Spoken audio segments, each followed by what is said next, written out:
becomes as a company, the more and more trading that will happen around the edges of it, the more and more derivative products will be created of it. And therefore, to your question, more and more capital will be attracted to the convertible bonds and to the equity.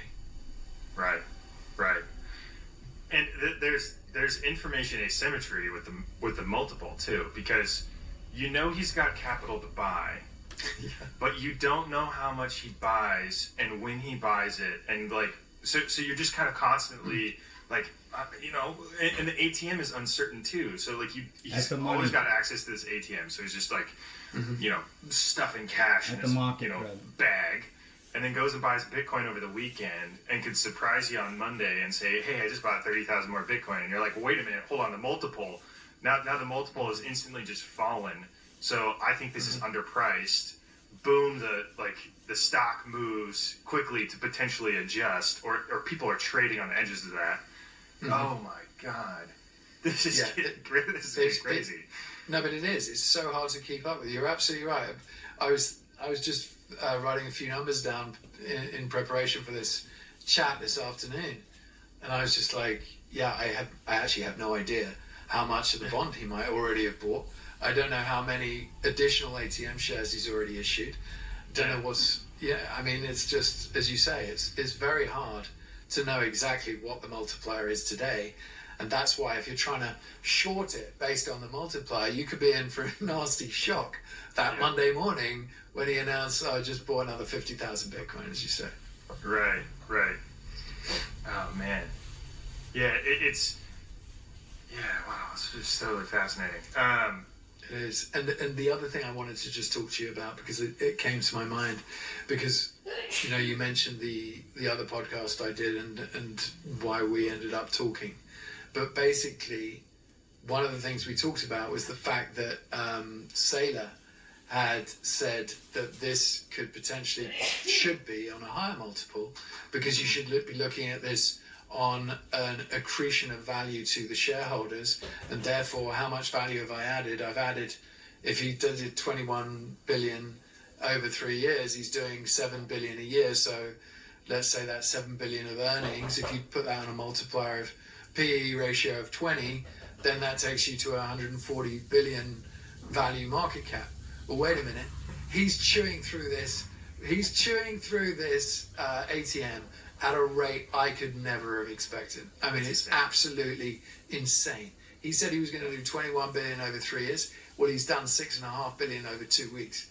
So obviously he's going way, way faster, which means, let's say we just double that 7 billion number. That takes the market cap implied to 280 billion. And do you really want to be putting that on a growth rate of only 20 times multiple? It should be much closer probably to 40. And then it's like, well, Jesus Christ, how much further can this thing go? It's like this, Peter Schiff commented on Twitter, how much longer can this go on? And it's like, well, that's the big question. It's just like, probably a lot. It can really go, and it can really, really go. And the bigger he gets, the more, as we keep discussing, the more capital he's attracting. And then, and I said this in my reply to Peter, he's rubbing shoulders with the Mag 7 in terms of market cap size. What happens then? Right. Then, I think he starts sucking value out of the Mag 7, because why would you want to hold, Google? Honestly, you wouldn't want to hold that stock. 60 PE, right?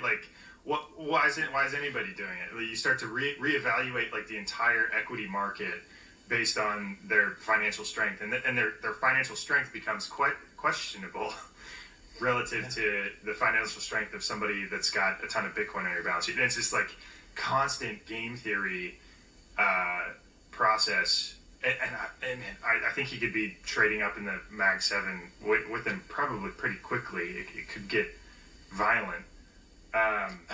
He's propagating a higher Bitcoin price. If you get the Bitcoin strategic reserve coming through, then you have nation state FOMO.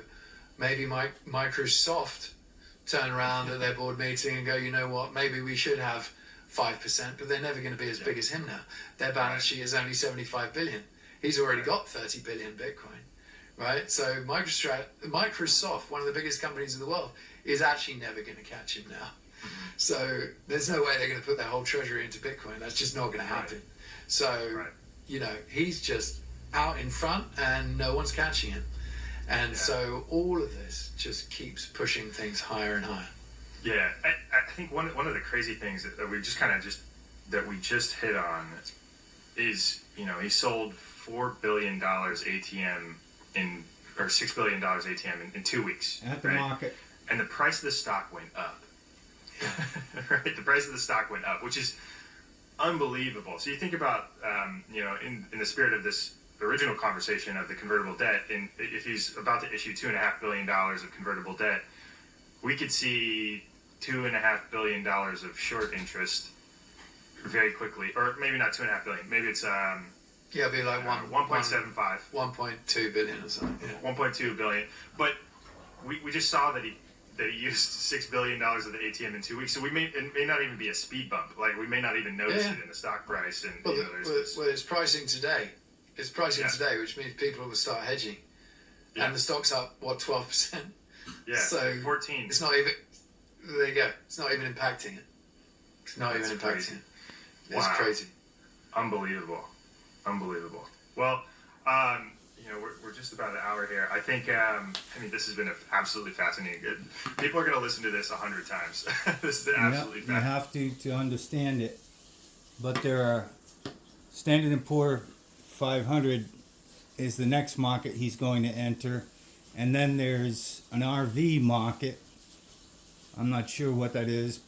But then there's the derivatives market, the largest market in the world, which is in the quadrillions. And then they're now tokenizing everything that moves on the planet, trees, things like that.